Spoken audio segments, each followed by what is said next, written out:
Hey, welcome back. Let me know, have you ever found yourself in one of these emotionally charged situations?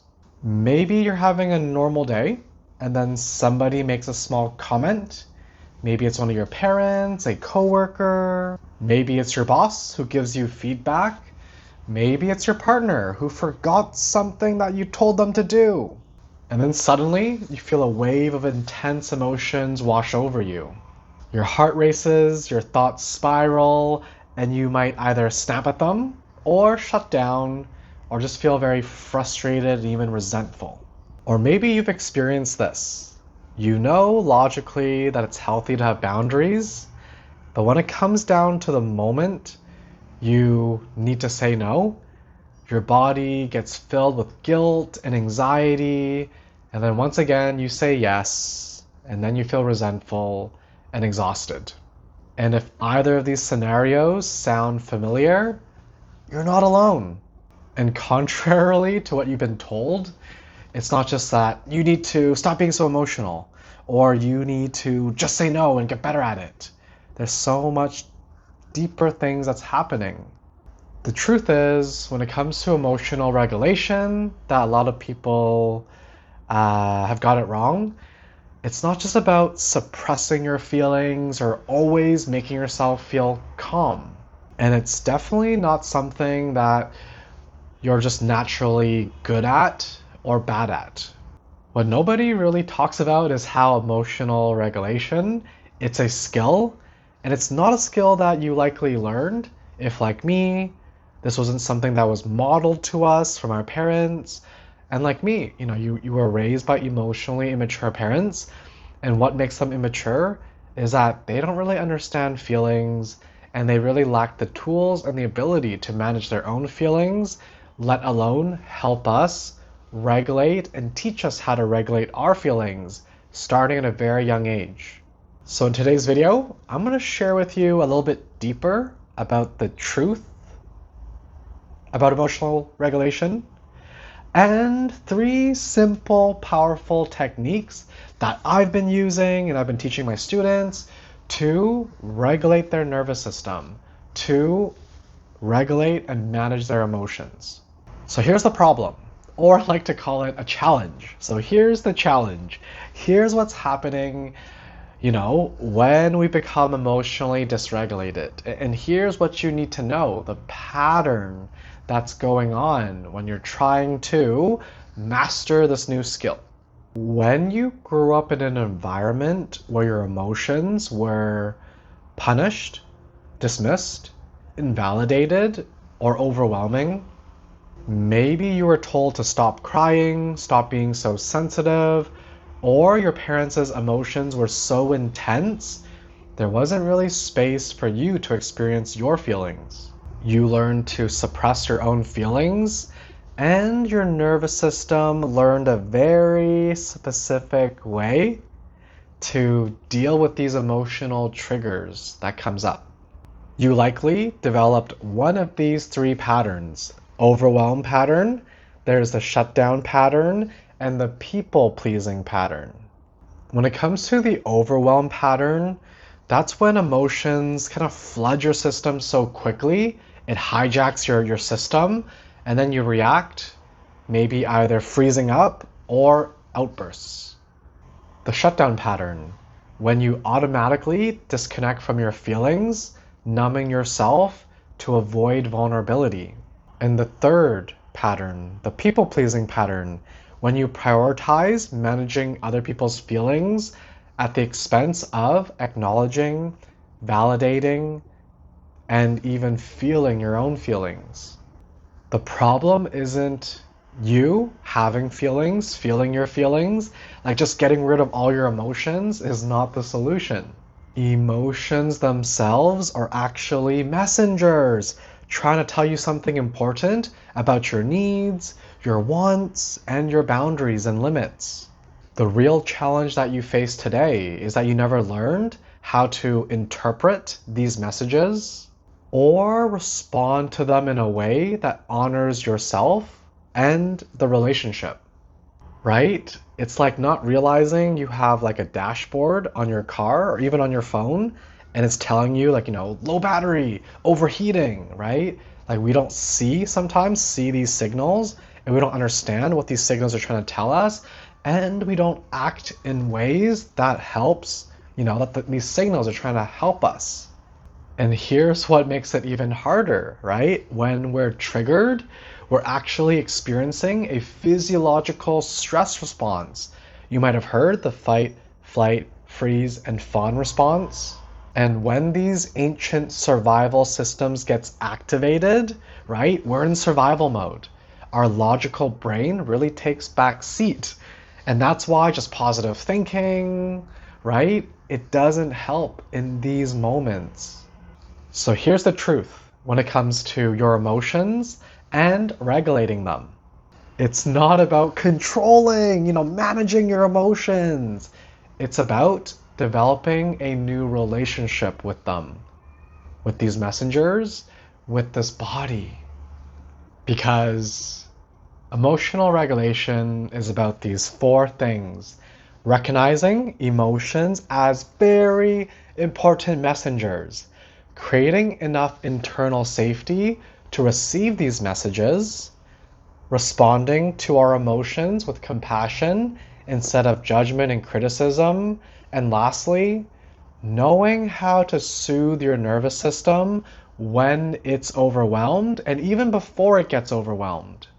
The good news is even though you didn't learn these skills growing up, me included, all of my students and my clients, your brain is neuroplastic. We're learning until the day that we pass on. So this means we can develop these abilities at any given age. Now, here are 3 powerful emotional regulation or nervous system calming techniques that I've been using. And I'll share with you, 3 different tools here of kind of different, it works differently, in the body, the mind. So the very first one of my favorites, is Voo Breath. I learned this from the book The Body Keeps Score by Bessel van der Kolk. I forgot his name, but this is the book recommendation for today. So this one activates the vagus nerve, one of the 12 cranial nerves, and this nerve is kind of responsible for our calming nervous system. It's almost like, our fight or flight, that response system, automatic, is kind of like, they're kind of balancing each other. So it's exactly what it sounds. You're gonna make a Voo sound. So I'll show it to you, and I want you to do it with me after. So make the sound low, and even really pay attention to the vibration, and you can mess around with the pitch. So the higher the pitch, if you're a singer, you'll know it kind of vibrates more up here. But if you make it sound lower, really feel and make the vibration come down from your chest, your lower chest, where your chest cavity meets your abdomen. Take a deep breath. Voo.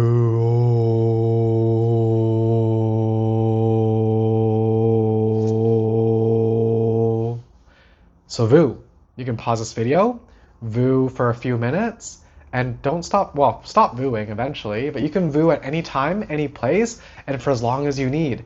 This is you training that nervous system to be calm, creating that internal safety, and it can bring immediate benefits too. The next time you're overwhelmed, feeling dysregulated. This next technique, it's an inner child tool. So next time you notice you're feeling overwhelmed, shutting down, anxious, getting dysregulated, pause. I want you to put one hand to your heart, one hand to your belly, and really be gentle, like a gentle parent, and ask yourself, how old am I right now? How old do I feel right now? And don't think too hard, Is it maybe, do I feel like, a 6-year-old, a 10-year-old, a 3-year-old? And then, what does this part need to receive? And what maybe encouraging, loving words they need to hear right now? So maybe it's like my little 5-year-old who's anxious, going to an event. There's people that I don't know, and some old friends, some new friends. So maybe they need to hear that, hey, I'm here for you. This is going to be fun. And if it's no longer fun, well, we can leave, right? You're loved, you're accepted, you're welcome there, and I'm here with you. And one of the emotional needs that we had as young children, especially at the age of 3, 4, 5, when we're just like purely imagination, feelings, is to have our emotions validated. So that means, saying to that younger part, it's okay to feel this way. It makes sense to feel this way, and this is okay, right? Letting them know it's okay to experience what they're experiencing and letting them know that's okay to feel this way. It's okay to have these messengers and these feelings in the body. It's safe. It's okay. Okay, the third powerful technique, this is one of my favorites, is just shaking, dancing, and moving and jumping and bouncing. So literally, the body, is the house of our emotions, of energy, and it needs to be moved. So don't think too hard about it, let the critic criticize and move and dance anyways. So maybe after this video, you play your favorite song, invite your friends. If you have pets, bring your pets, get your pets involved, and just dance and bounce and shake. There's really no right way to do it, right? You can bounce, you can twist, you can move your arms, you can make sounds as you're doing it, animal sounds. It could be maybe if you're a lot of anger, it could be more grunting sounds, right? And don't think too hard about it, right? And just move and bounce and shake and release. All right. So you might be thinking now, okay, Kai, what I've learned here, great, the truth, I get it, and thank you for sharing with me these techniques, but how the heck do I actually remember to use them when I'm emotionally triggered? Okay, so here's what I recommend, okay? Practice when you're calm. Treat this as like brushing your teeth, taking a shower, like incorporate these tools and practices throughout your day. Like even when you're not supercharged, like practice, right? Make it a habit. Like this is actually a lifestyle change.